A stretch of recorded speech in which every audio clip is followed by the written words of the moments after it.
Oi pessoal, vamos lá para a nossa segunda aula sobre estudo de caso, parte 2.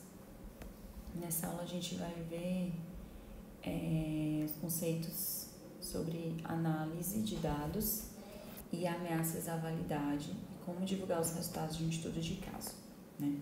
A gente viu na aula passada muito sobre planejamento de estudo de caso, onde a gente precisa ter um guia, né, de como vai ser a execução de um estudo de caso. Então a gente viu que a gente precisa ter, por exemplo, um objetivo, questões de pesquisa, procedimentos, métodos de coleta definidos para poder dar início à execução do estudo de caso.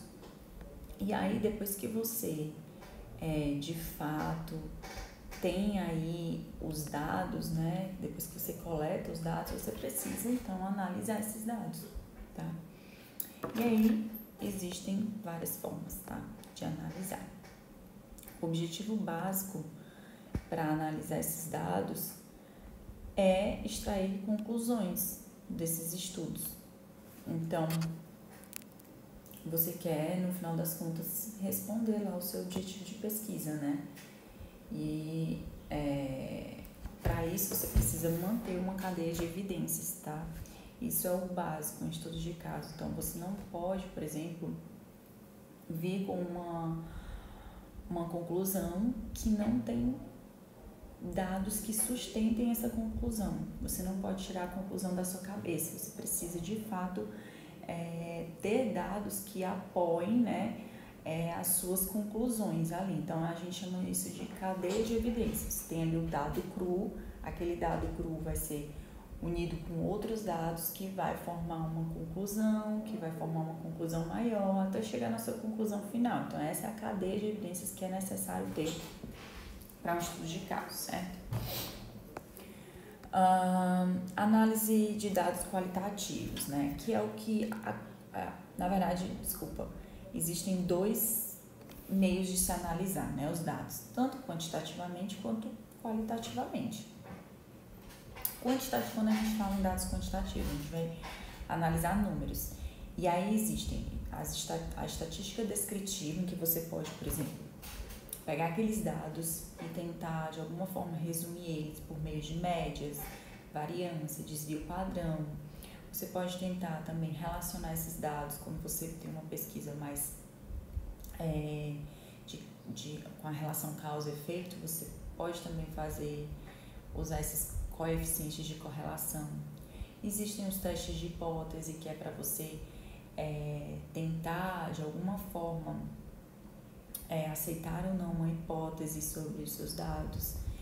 Mas essa parte quantitativa a gente vai ver mais quando a gente for ter aulas de experimento, certo? Que aí vai ser bem detalhado. Aqui nos estudos de caso, como a gente tem toda a parte de dados qualitativos, a gente vai focar mais na análise de dados qualitativa. E aí, pessoal, o que acontece muito na análise de dados qualitativa é que ela é considerada chata, tediosa, muito trabalhosa. Isso por quê? Porque a gente está analisando dados subjetivos, né? Normalmente muitos textos, notas que você pode ter feito a partir de observações. Então, é trabalhoso, é muito mais trabalhoso do que uma análise de dados quantitativa. E aí, o que as pessoas costumam adotar como prática, que não que é super errado, né? Que é simplesmente anotar suas crenças e impressões com relação àquela pesquisa, aquele estudo, aquela investigação. Então, você vai anotando e no final essa é a minha conclusão. Mas não é para ser feito assim. A análise de dados qualitativas, ela também tem um passo a passo que precisa ser seguido, precisa ser respeitado, para você ter, no final das contas, aquela cadeia de evidências que eu falei no começo, certo? Então, assim, existem aí duas abordagens, tá, de analisar dados qualitativos. Primeiro, de fato, gerar hipóteses, né? Você pode analisar dados com o intuito de gerar hipóteses sobre aqueles dados. Então, por exemplo, você pode ter um monte de dado ali de entrevistas e observações, tá? Sobre, por exemplo, reuniões de inspeção. Você analisa e chega no seu resultado. O seu resultado é uma hipótese. O que é uma hipótese? É algo em que você acredita que seja verdade. Por exemplo, você pode gerar uma hipótese que profissionais inexperientes levam mais tempo durante a preparação para reuniões de inspeção. É uma hipótese que você gerou, você estudou, você investigou, ou seja, você analisou, observou várias reuniões de inspeção em um determinado projeto. E aí você, analisando, você percebeu isso, que existe uma diferença entre os profissionais inexperientes e os profissionais experientes, tá? Então você gera essa hipótese. Não quer dizer que isso seja verdade, é uma hipótese, tá? E tem os métodos confirmadores de hipóteses, que são abordagens, na verdade eu diria mais abordagem, né? Que você usa para poder aceitar ou refutar uma hipótese. Então, no caso dos geradores de hipóteses, né, existem aí duas estratégias, que são os métodos de comparação constante. Eu vou falar mais sobre ele na aula de Grounded Theory, que a gente vai ter um vídeo só para isso. E tem a análise cross-case.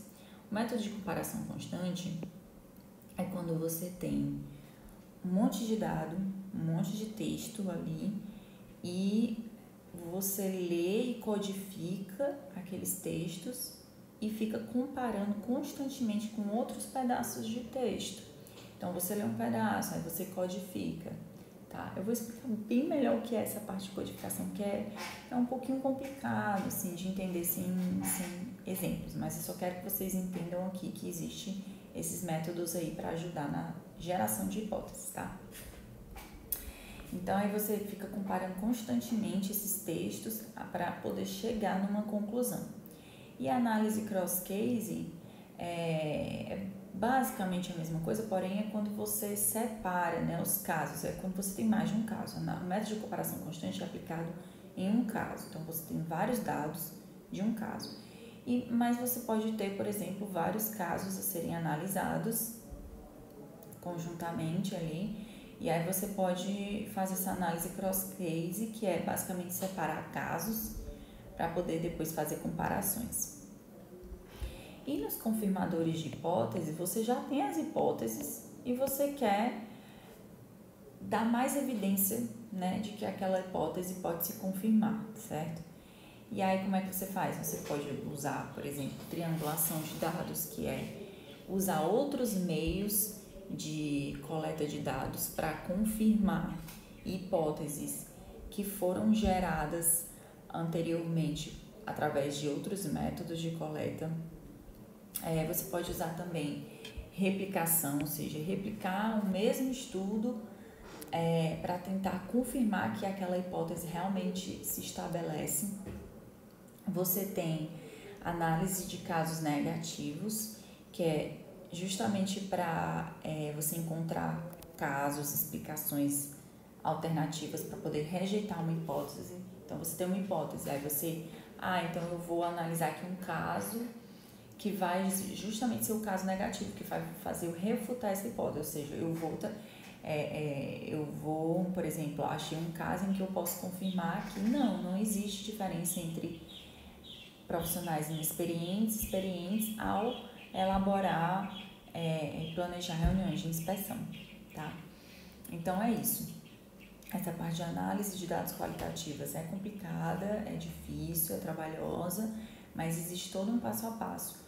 E ela pode seguir essas duas abordagens aí, que é de gerar a hipótese ou de confirmar a hipótese. E gerar a hipótese, existem aí essas estratégias, métodos de comparação constante, análise cross-case e os confirmadores de hipótese, que é basicamente fazer um novo estudo para poder confirmar, dar mais evidência ainda para as hipóteses que existem. A gente vai ver mais especificamente esse na próxima aula, que é o método de comparação constante, e a gente vai ver ele através de um método chamado Grounded Theory, certo? Então agora a gente não precisa se preocupar muito com isso. Bom, tem outra coisinha muito importante nos estudos empíricos, não só em estudos de caso, tá? Mas também em revisões sistemáticas, experimentos, mineração de dados, que são as ameaças à validade. O que é isso, né? O que são essas ameaças à validade? Essas ameaças são coisas que podem, digamos assim, atrapalhar a confiabilidade do seu estudo, né? Dos seus resultados. Então, a gente tem que entender, né, a confiabilidade dos resultados e até que ponto esses resultados que você achou da sua investigação são verdadeiros e não são tendenciosos para o que você está querendo que sejam, certo? Do ponto de vista, ou seja, do pesquisador. Então, essa parte de ameaça da validade, normalmente o que a gente vê é as pessoas fazendo no final, né? Se preocupando com elas no final. Mas, na verdade, a gente tem que se preocupar com elas desde o início da investigação, né? Desde o planejamento, a análise e lá na conclusão, quando você vai reportar seu estudo. Então, ela tem que ser abordada durante todas as fases de uma investigação. Ou seja, você tem que já planejar pensando o que é que pode ameaçar a validade do meu estudo e aí o que é que eu posso, então, fazer para que essa ameaça seja minimizada ou evitada, tá? E aí existem várias classificações para essas ameaças. A gente vai ver aqui essa classificação do livro, que é construção interna, externa e confiabilidade. As ameaças relacionadas à construção do estudo tem a ver com até que ponto o que é estudado realmente representa o que o pesquisador tem em mente, né? Então, por exemplo, quando você vai...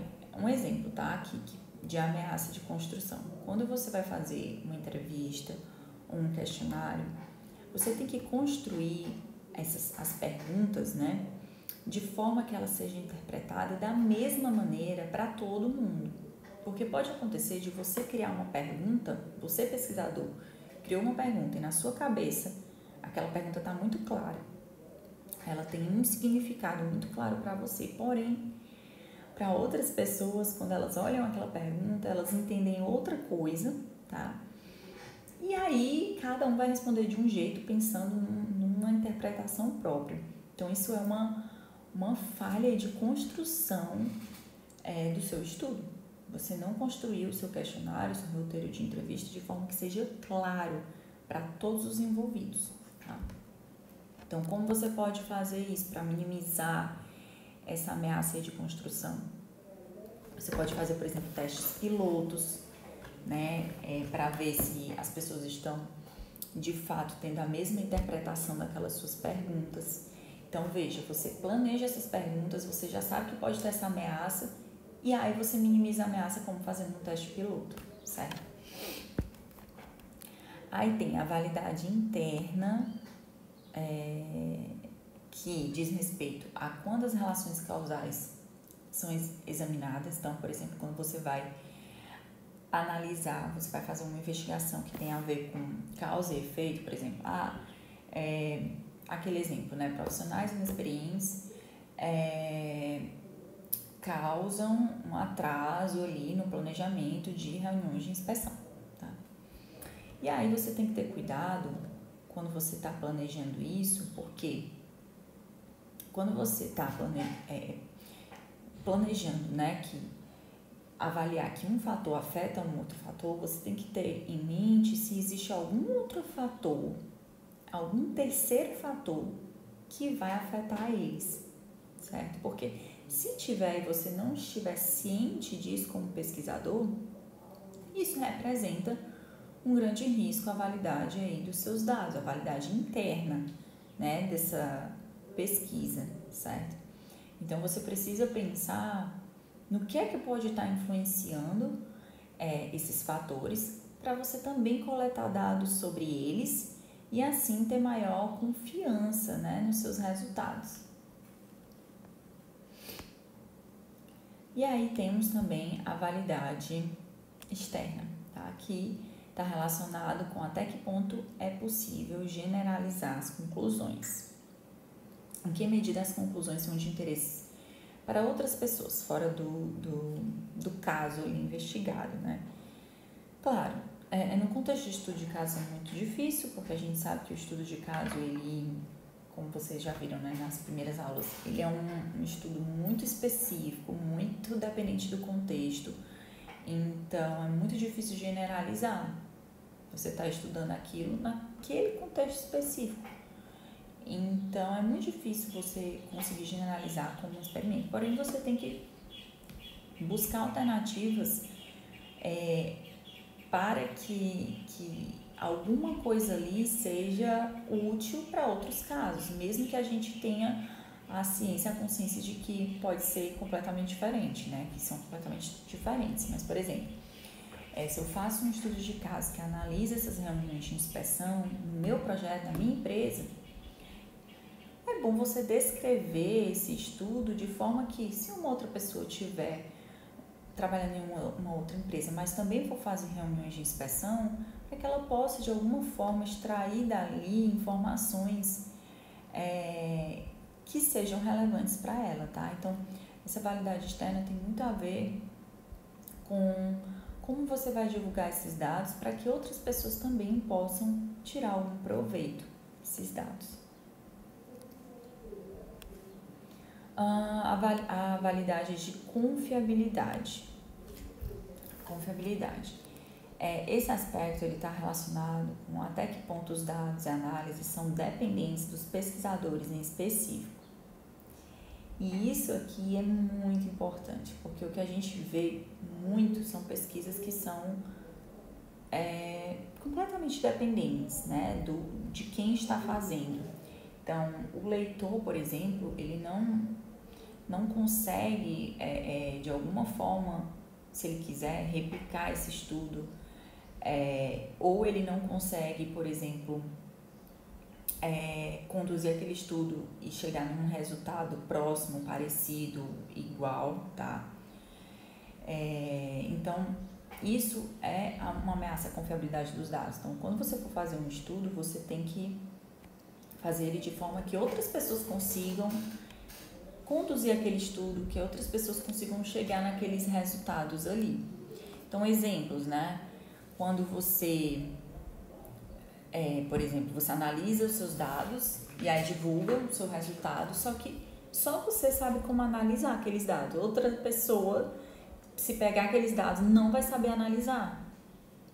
Ou, por exemplo, quando os questionários, perguntas de entrevistas não são claras ou não são divulgadas, isso tudo é uma ameaça à confiabilidade do estudo, certo? Então, para a validade é isso, você precisa pensar em não todos, porque é impossível pensar em tudo, né? Mas você precisa parar para pensar nesses diversos aspectos que vão de alguma forma influenciar nos resultados, que vão impactar nesses resultados, tá?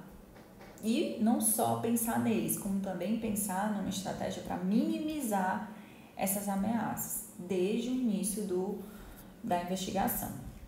E aí no final, pessoal, final de estudo de caso, né, vocês entenderam então que a gente precisa planejar em toda a pesquisa, os objetivos, as questões, quais dados coletar, como nós vamos coletar esses dados. Precisamos analisar esses dados de forma sistemática, ou seja para gerar hipóteses, ou seja para confirmar hipóteses. Precisamos pensar nas ameaças à validade. Depois de tudo isso, quando você está com seus resultados, você precisa divulgar esses resultados, né? E aí, como você faz a divulgação, né? Você precisa descrever sobre o que é o estudo, ser claro, né? Quando você vai descrever e comunicar esse estudo, fornecer todo um histórico para que o leitor possa entender o que foi feito, por que foi feito e como foi feito. E isso ajuda como, né? Na confiabilidade do estudo. Fornecer dados básicos para que o leitor possa certificar-se de que as conclusões são razoáveis. Então, ok, você não vai colocar lá na divulgação todos os dados, porque pode ser muita coisa, mas você pode fornecer pequenos exemplos. Ah, como foi que eu tirei essa conclusão? Aí você fornece, né? Você divulga trechos, por exemplo, de entrevistas, trechos de anotações que você fez durante observações, tá? E precisa articular as conclusões em um determinado contexto, né? Isso é mais fácil quando você tem um contexto, um caso bem definido, que é o que é necessário durante um estudo de caso. Aqui é um template de como um estudo de caso completo pode ser divulgado. Aqui são as seções e subseções. Então, vejam, aqui, né, tem toda aquela capa assim, que é título, autoria, um abstract, que é um resumo, né, do estudo. E aí depois você tem a introdução, onde você vai dizer justamente a declaração do problema que você está lidando, os objetivos de pesquisa, o contexto em que aquele estudo de caso está sendo executado. Depois, é interessante você colocar trabalhos relacionados, ou seja, trabalhos anteriores ao seu que de alguma forma trataram que você está tratando. Depois você mostra o projeto do estudo de caso, ou seja, todo aquele planejamento que você fez, as questões de pesquisa, como você selecionou os sujeitos, os participantes desse estudo de caso, o próprio caso que você está analisando, as características desse caso, que projeto é esse, quantas pessoas tem esse projeto, quais são os papéis das pessoas, que tipo de sistema eles desenvolvem, tá? Os procedimentos de coleta de dados, como você coletou aqueles dados, quais métodos você usou, os procedimentos de análise, como você analisou esses dados, procedimentos de validade, que é o que a gente comentou aqui, ou seja, como você fez para minimizar de alguma forma as ameaças à validade do seu estudo. E no fim, os resultados, né? Que são todas as descrições, né? Enfim, as descrições de tudo que você encontrou, tanto do caso quanto dos participantes, as análises que você fez, a sua interpretação. Aí você pode ter, por exemplo, subseções falando da codificação da análise qualitativa, de como você fez, como você tratou da validade, como você avaliou, analisou quais são as ameaças à validade do seu estudo e como você, no final das contas, fez para minimizar. E depois, conclusões e trabalhos futuros, né? Onde você vai resumir ali os seus achados, você vai relacionar com a evidência existente, ou seja, você vai de fato fechar essa cadeia de evidências e aí dizer os impactos, as implicações do seu estudo. Pode também falar das limitações do seu estudo. Muitas vezes nossos estudos eles têm algumas limitações, por exemplo, não consegui executar meu estudo nessa parte com uma determinada ferramenta, talvez com uma outra ferramenta fosse melhor, então existe aí essa questão que está limitando. E trabalhos futuros, ou seja, como você pode encontrar outros trabalhos que continuem aí esse trabalho que você fez. E aí no final, agradecimentos, referências e apêndices, né? Esse é o jeito de fechar aí então o seu estudo de caso. Bom, é isso. Se vocês tiverem dúvidas, podem colocar lá nos comentários. A referência para essa aula é o capítulo 5 do livro. Eu estou até com ele aqui, eu disponibilizei para vocês lá, né, na plataforma. E é isso, pessoal, por hoje. Até a próxima aula.